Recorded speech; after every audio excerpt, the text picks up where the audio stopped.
If you want to know how many pages a Shopify site has, including products, collections, and blog posts, we've made a free extension in Chrome to solve this problem. Let me show you how it works and try it out if you'd like.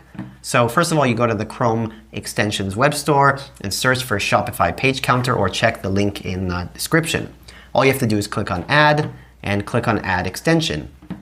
Once you do that, just go to any Shopify site, for example, the Shopify B2B site, click on your extensions, open the extension, and just click on check. You can also change the URL yourself manually, or just go to the page and then click on check. Once you do that, it's going to show you the number of pages, including how many products, collection pages, and blog posts.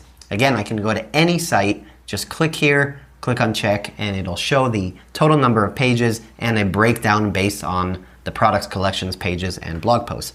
If you have any questions, let us know. Again, this only works for Shopify sites. And if you have any suggestions, questions, we're here to help. Much, much appreciated.